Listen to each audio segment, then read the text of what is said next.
नमस्कार दोस्तों, मैं दीपक शर्मा अंग्रेज आपका स्वागत करता हूं द लीगल चैम्बर में। अब दोस्तों, आज मैं सुप्रीम कोर्ट के एक काफी बड़े निर्णय पे चर्चा करने वाला हूं। अक्सर देखने को मिलता है कि जब कोई जमीन खरीदी जाती है, चाहे खेती की जमीन हो, कमर्शियल प्रॉपर्टी हो, रेजिडेंशियल लैंड हो, तो जब कभी भी किसी संपत्ति को खरीदा जाता है या बेचा जाता है तो वहां पर पैसों का लेन देन करना जरूर है, यानी कि बदले में पैसों का लेन देन किया जाना अनिवार्य है। अब कई बार यह भी देखने को मिलता है कि एक व्यक्ति अपने सगे संबंधियों को संपत्ति दे देता है या फिर सिर्फ दिखाने के लिए सेल डीड बनाई जाती है पर कोई पैसों का लेन देन नहीं होता, या फिर किसी दूसरे इंसान की जमीन धोखे से ले ली जाती है। अब इन सभी की सभी सिचुएशंस में एक चीज बड़ी कॉमन होती है कि प्रॉपर सेल डीड बन तो जाती है पर वहां पर पैसों का लेन देन हो ही नहीं पाता। कारण क्योंकि जब तक सही तरीके से किसी को प्रॉपर्टी नहीं बेची जाएगी तो कोई भी इंसान किसी को पैसा नहीं देगा। और एक आम व्यक्ति जो केवल इस सेल डीड दस्तावेज को बनाकर यह समझता है कि मेरे पास यह कागज है, मैंने इसको रजिस्टर्ड करवा लिया, अब तो मैं इसका मालिक बन चुका हूं, वो बिल्कुल गलत समझता है। क्योंकि ऑनरेबल सुप्रीम कोर्ट ये साफ शब्दों में कह चुका है कि संपत्ति खरीदते या बेचते समय अगर पैसों का लेन देन नहीं हुआ या कोई व्यक्ति इस लेन देन को कोर्ट में साबित नहीं कर पाया तो वहां पर उस सेल डीड को अमान्य ठहरा दिया जाएगा और कानून में उसकी मान्यता नहीं मानी जाएगी।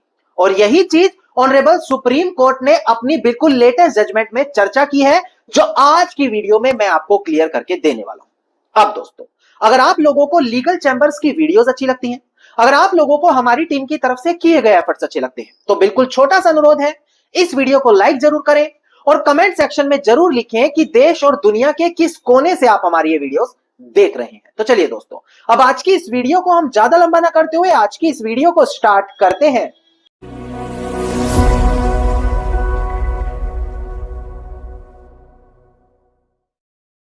अब दोस्तों, सबसे पहले वीडियो की शुरुआत में एक काफी जरूरी जानकारी आप सभी दर्शकों तक दे दी जाए।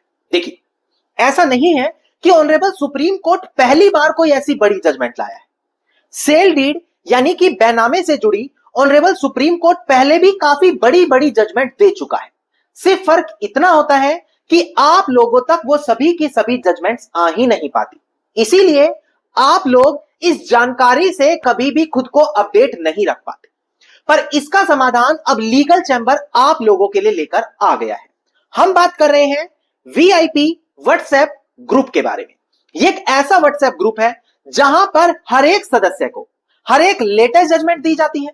सबसे पहले जजमेंट को एक्सप्लेन किया जाता है, इसके बाद उस जजमेंट की पीडीएफ कॉपी आप लोगों को दी जाती है ताकि आप लोग उस जजमेंट को अपने फेवर में कोर्ट केस के अंदर इस्तेमाल कर सके। अब यह बात हर कोई जानता होगा कि चाहे आप कोई एडवोकेट हैं या आप एक कॉमन इंसान हैं, अगर आपका कोर्ट में कोई केस चल रहा है और आपको अपने केस से संबंधित लेटेस्ट जजमेंट मिल गई तो कोर्ट केस जीतने से कोई भी आपको नहीं रोक पाएगा। इसीलिए यह वीआईपी व्हाट्सएप ग्रुप इतना डिमांड में है। अब एक सबसे बड़ी जानकारी मैं आपको बता दूं कि मात्र 10 लोगों की जगह अब इस ग्रुप में बच चुकी है।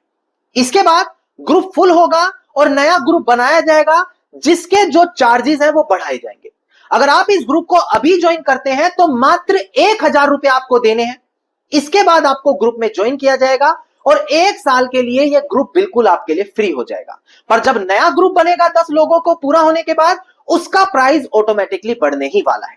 तो अभी भी आप लोगों के पास मौका है, वीडियो के डिस्क्रिप्शन में जाएं और वीआईपी व्हाट्सएप ग्रुप जरूर ज्वाइन करें। अब हम यहां से मेन वीडियो की अब शुरुआत करेंगे।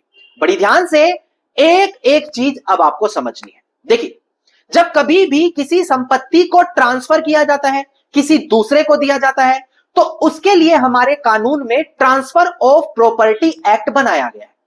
अगर आप इस ट्रांसफर ऑफ प्रॉपर्टी एक्ट के सेक्शन 54 को पढ़ें, यानी कि धारा 54 में दिए गए प्रावधानों को पढ़ें, तो वो साफ शब्दों में कहता है कि कोई भी ऐसी संपत्ति जिसकी कीमत 100 रुपए या उससे ज्यादा है, अगर आप उसको बेचना चाहते हैं, क्योंकि सेक्शन 54 में सेल ही बताया है कि किसे सेल बोलेंगे, तो वो कहता है अगर आप उस प्रॉपर्टी को बेचते हैं तो वहां पर कंसीडरेशन का होना जरूरी है।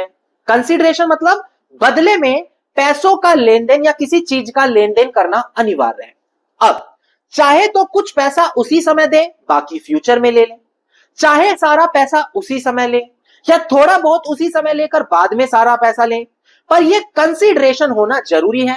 तभी आप सेक्शन 54 के प्रावधान को पूरा करेंगे और उसी के बाद आपकी सेल को वैलिड माना जाएगा कानून की नजरों में। अब अगर कोई ऐसा दस्तावेज आपके पास है जिसके अंदर या तो पैसों का लेन देन नहीं हुआ या झूठा पैसों का लेन देन है, उसको कोर्ट में साबित नहीं कर पा रहे, तो साफ शब्दों में ऑनरेबल सुप्रीम कोर्ट कह चुका है कि इस प्रकार के लेन देन को कानूनी तौर पर अवैध माना जाएगा। अब एक बार डिस्प्ले पर देखकर ध्यान दें, मैं एक केस टाइटल आपको क्लियर करूं जहां पर ऑनरेबल सुप्रीम कोर्ट ने इसी पॉइंट पर चर्चा की है।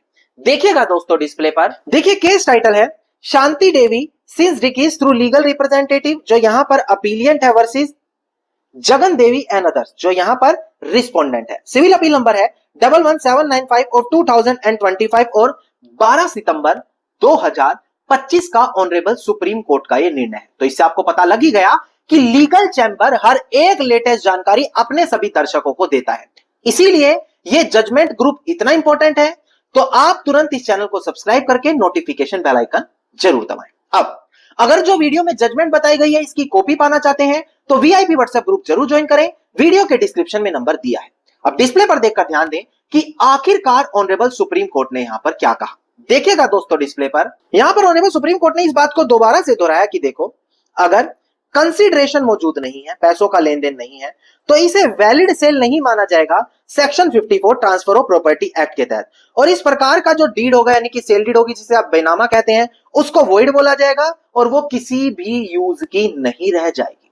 साफ शब्दों में ऑनरेबल सुप्रीम कोर्ट ने अपनी इस जजमेंट में यह बात क्लियर करी है। अब ऐसा नहीं है पहली बार ऑनरेबल सुप्रीम कोर्ट ने बोला है, इससे पहले भी कुछ बड़ी जजमेंट है जहां पर यह बात कही गई है। जैसे कि डिस्प्ले पर देखकर ध्यान दें, एक केस लो है केवल Krishna versus Rajesh Kumar and others, 2022 का ये केस लो है। यहां पर भी यही बात बोली गई थी कि पेमेंट ऑफ प्राइस एक एसेंशियल पार्ट है किसी भी सेल का, और अगर किसी अचल संपत्ति की सेल डीड एग्जीक्यूट की जा रही है और वहां पर पेमेंट ऑफ प्राइस नहीं किया गया तो यह किसी भी प्रकार को कानूनी तौर पर वैलिड नहीं मानागा। यानी कि या तो आप थोड़ा बहुत अमाउंट उसी समय पे करो, बाकी फ्यूचर में दे दो, कोई दिक्कत नहीं। पर अगर किसी भी प्रकार का सेल अमाउंट उसमें मेंशन नहीं है, कोई पैसों का लेन देन आप वहां पर नहीं कर रहे, तो कानूनी तौर पर उस बेनामे यानी कि सेल डीड को वैलिड नहीं ठहराया जाएगा। और यह चीज मैंने आपको बिल्कुल लेटेस्ट जजमेंट और साल 2022 की रेलिवेंट जजमेंट के साथ क्लियर करी है। अब वीडियो में जो भी जजमेंट्स बताई गई हैं, अगर आप उनकी जजमेंट कॉपी पाना चाहते हैं तो वीडियो के डिस्क्रिप्शन में नंबर है, वहां पर वीआईपी ग्रुप का नंबर दिया है, उसे ज्वाइन करें, वहां पर यह जजमेंट ऑलरेडी आपको मिल जाएंगे। इसके अलावा अगर आप लोग इसी प्रकार की हर एक लेटेस्ट जानकारी पाना चाहते हैं तो चैनल को तुरंत सब्सक्राइब करें और नोटिफिकेशन बेल आइकन आप जरूर दबा दें।